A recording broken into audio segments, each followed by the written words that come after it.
నమస్కారం అండి. నా పేరు డాక్టర్ శరత్.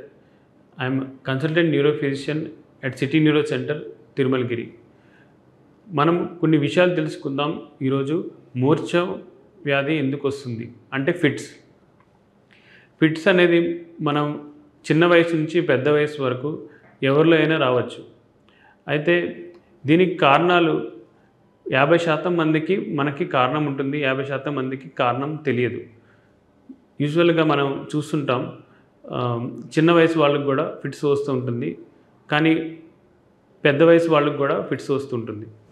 అయితే ఇటువంటి ప్రాబ్లం ఉన్నవాళ్ళు వెంటనే మనం బ్రెయిన్ అనేది స్కాన్ చేయించుకోవాల్సిన అవసరం ఉంటుంది.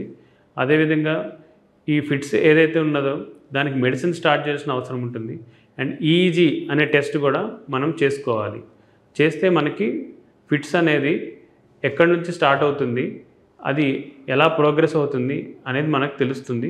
అండ్ ఈఈజీ బట్టి కూడా మన ఫిట్స్కి ఏ మెడిసిన్ వాడితే బెటర్ పనిచేస్తుంది అని కూడా మనకు తెలుస్తుంది.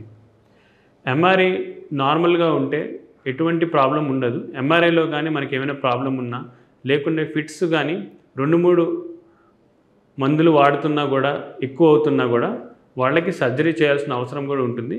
కానీ ఇటువంటి అవసరం 100లో 30 లేదా 20% మందికే అవసరం ఉంటుంది. 70% మందికి ఒక్క మందు ద్వారానే, ఈ ఫిట్స్ మెడిసిన్ ద్వారానే మనం ఫిట్స్ కంట్రోల్ చేసుకోవచ్చు. అయితే ఈ ఫిట్స్ రోగంతో ఎవరైతే బాధపడుతున్నారో వాళ్ళకి ఎటువంటి జాగ్రత్తలు తీసుకోవాలి? ఒకటి ఏంటంటే, మనం నిద్ర, ఆహారం అనేవి టైంకి తీసుకోవాలి.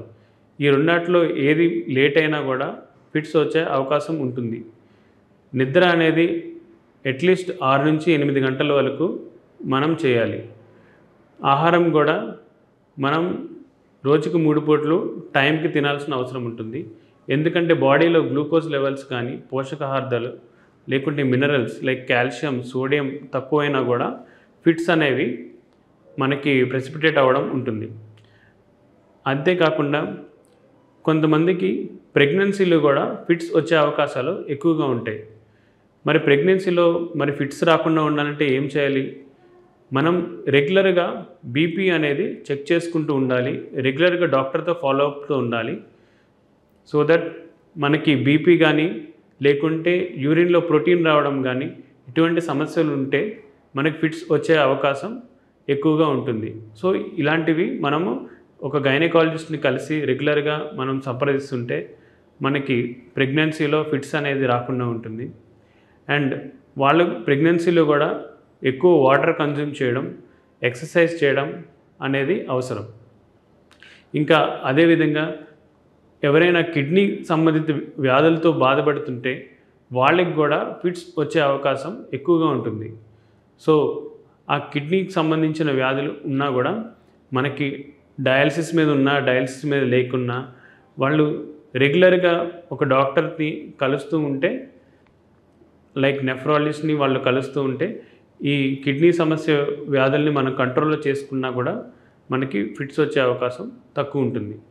అయితే ఇవన్నీ లేకున్నా కూడా కొంతమందికి ఫిట్స్ వచ్చే అవకాశం ఉంటుంది. అది ఎలాగంటే వాళ్ళకి వంశపారంపర్యంగా, అంటే తల్లిదండ్రుల్లో కానీ లేకుంటే వాళ్ళ తాత ముత్తాతల్లో కానీ ఫిట్స్ రోగం అనేది ఉంటే వాళ్ళకి అది జన్యుపరంగా సంక్రమిస్తుంది.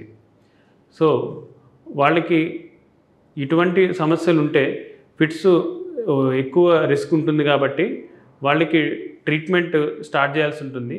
మినిమం 3 ఇయర్స్ వరకు అయితే ఫిట్స్ ట్రీట్మెంట్ ఆపకూడదు. మీ డాక్టర్ని సంప్రదించకుండా ఎప్పుడు ఫిట్స్ మెడిసిన్స్ ఎప్పుడు ఆపకండి. ఇంకా రెగ్యులర్గా డాక్టర్తో మీరు, న్యూరో ఫిజిషియన్తో మీరు టచ్లో ఉంటే ఈ ఫిట్స్ అనేది మీరు మెడిసిన్స్ ద్వారా కంట్రోల్ చేసుకొని, దాన్ని మెడిసిన్స్ కూడా మనం స్టాప్ చేసుకొని తర్వాత ఎప్పటికీ ఇంకా మనం ఫిట్స్ బారిన పడకుండా మనల్ని కాపాడుకోవచ్చు. Thank you.